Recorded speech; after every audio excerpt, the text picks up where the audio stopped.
Margareta is born in the smell of smoke and wet straw. February, the village of Kaltenbrunn. A 2-day drive from Trier, the mother screams, not out of fear. She's already given birth 4 times. It's just cold. The midwife holds the newborn's legs and slaps her back. The girl is silent for a second longer than she needs to. The midwife hits again. The girl is screaming. My father is looking from behind the curtain. He sees that the girl is. It turns away. That's the first thing Margareta didn't choose. There's going to be a lot more of that. Her name is Margareta. Her mother calls her Gretchen. The girl grows up in a house where it always smells of sour milk and manure. For walls, an earthen floor. One small window covered with an oiled cloth instead of glass. In winter, the inside is almost as cold as the outside. Sleeping with the goat's warmth is more important than smell. At the age of 6, Margareta is already carrying water from the well. At 8, there's a vegetable garden flight and collecting brushwood.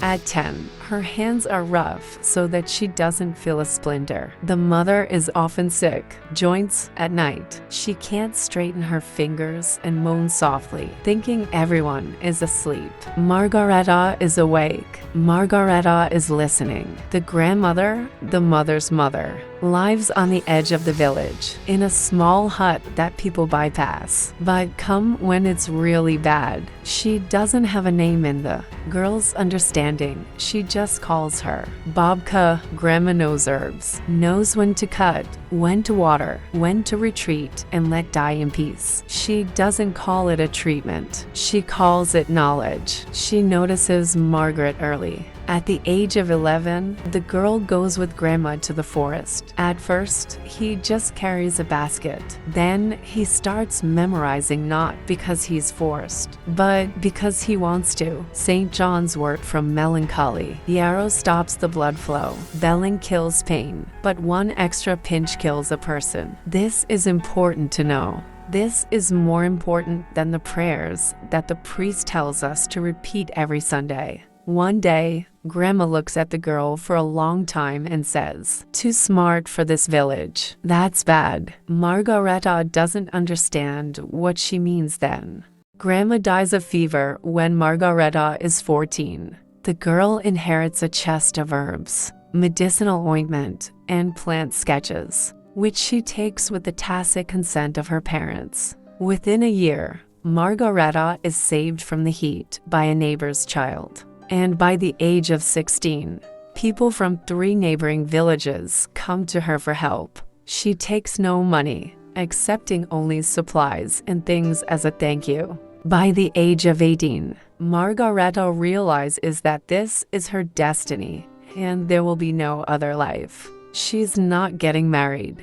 Her lover Hans' father forbade marriage, saying those who go into the woods alone and know too much are not married. Margareta cries about it for exactly one night, and then it stops. Margareta wakes up before dawn, when the winter darkness is as dense as wool. He lights the hearth, drinks a chamomile decoction just to warm up from the inside, and sorts through the supplies, what runs out and what needs to be collected in the spring. After her parents died, she lives in a small house alone. It's convenient for work, but inconvenient for everything else. People come to her with different things. Margareta silently gives a young woman bruised ointment. You can't cure that with herbs. An old man with a sweet smell of rotting leg tells bluntly what to cut. He refuses and dies in 3 weeks. A man with a severe cough can only give honey and ginger to ease his breathing, but he still dies next winter. Margareta is getting used to death, not its face, but its permanence. She's not her enemy or ally. She's just there. Twice a week, Margareta goes to the forest, which knows better than the faces of its neighbors. She remembers where Angelica grows by the swamp and where blood-stopping moss hides in the rocks. And on Sundays, he regularly goes to church, not for the soul, but for the appearance. The pastor looks at her without obvious enmity. but with a kind of silent, heavy weight. When Margareta is 26, an epidemic comes to Kaltenbrunn. 7 people die from fever and seizures in 2 weeks. Margareta works her socks off, going from house to house, making rooms ventilate, boiling water, and isolating critically ill patients from the lungs. She doesn't know the word quarantine, but she knows how to slow down the infection. After a month, the deaths stop. The village exhales and gratefully carries supplies while the pastor glorifies only the Lord's mercy in a sermon. But something subtly changes. Margareta saved too many and became too visible. A wealthy landowner from Trier, Master Johann, lost his 5-year-old son in the epidemic. They came for Margareta too late, and she couldn't save the boy. But Johann doesn't cry in public. People like him don't cry, they're looking for someone to blame. The next few years are the best of Margareta's life. She learned to recognize the disease before it becomes deadly. Her hands find hidden pain, and her flare catches rot before the first symptoms. They come to her from distant villages. Life is poor but stable.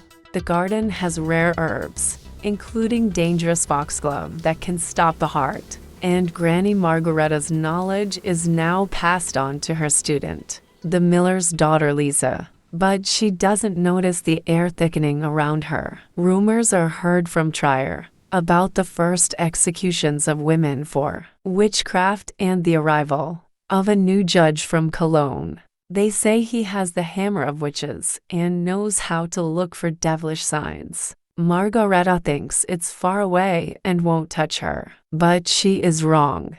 The first sign is glances. The old fear of illness is now looking for someone to blame. The neighbors she saves stop saying hello. The master's wife, Johanna, soon falls ill. For the first time in her life, Margareta doesn't want to go to the patient, but gives in to requests. The woman recovers, and it turns out to be worse than her death. Unable to charge the herbalist with murder, Johann accuses her of strange treatment, incomprehensible hand movements, cloudy drinking, and suspicious calm. Rumors spread like mold. The missing neighborhood chickens and the young couple's infertility are immediately blamed on Margareta's evil eye. Student Lisa never comes anymore. Her father strictly forbade it. By the age of 32, Margareta remains completely alone. Sitting by the hearth, she counts supplies for the winter and hopes she can handle it. In November, with the first snowfall, Pastor Wilhelm delivers a sermon about the devil's servants hiding among good Christians. He doesn't look at Margareta, but the whole flock does. The grasswort returns home with a clear understanding. This is the end. In December, patients no longer come to see her. They come in January when the ground is stone from frost. To guards, Pastor Wilhelm, and some village men. Among them is Hans, the blacksmith's son. He is looking at the ground. The accusation is read in the courtyard, in the smooth voice of a man who has done it many times. Intercourse with the devil, corruption of cattle. The slaying of the infant Johann Meyer.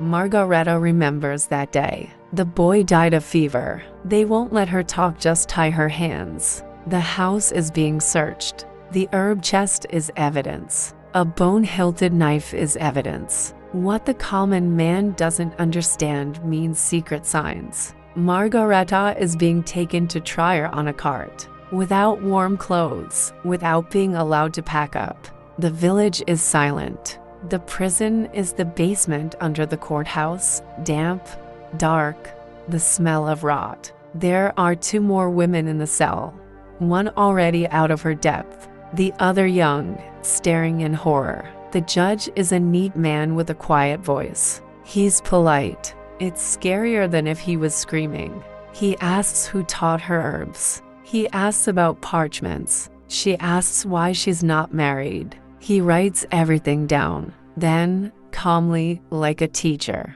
he explains, the body will be examined for devilish marks. Margareta has a mole on her left shoulder. She remembers it. Always has been. Torture begins in the second week. Margareta's been holding out longer than thought. Then it stops because the human body wasn't made for that. He calls out names. Calls Lisa. He cries about it at night. But the words have already been said. The square in Trier, the pillar. A crowd with ordinary faces, not angry. Just faces. Some came with children. The children look curiously. The priest reads a prayer. Words from childhood now sound in a foreign language. The fire starts from below. The last thing she truly feels is the cold of the boards under her feet and the warmth that feels almost nice at first. Almost. The body is burned completely, so there's no grave. Lisa is arrested in 2 weeks. She calls for names. 3 are executed. 1 dies in prison. The house is being demolished. The garden is being trampled. Knowledge disappears. After 7 years, the village is experiencing a new epidemic. 22 people are dying. There is no one to treat. 1580, which no one remembers that she saved the village from the plague. The summary of life. She didn't fly on a broomstick. She didn't talk to the devil. She knew what route stopped the blood, and that's what killed her. Fear is looking for someone to blame. Margareta was comfortable, alone, without a husband, too smart. She only wanted to treat. Here's its price. Between 40,000 and 60,000.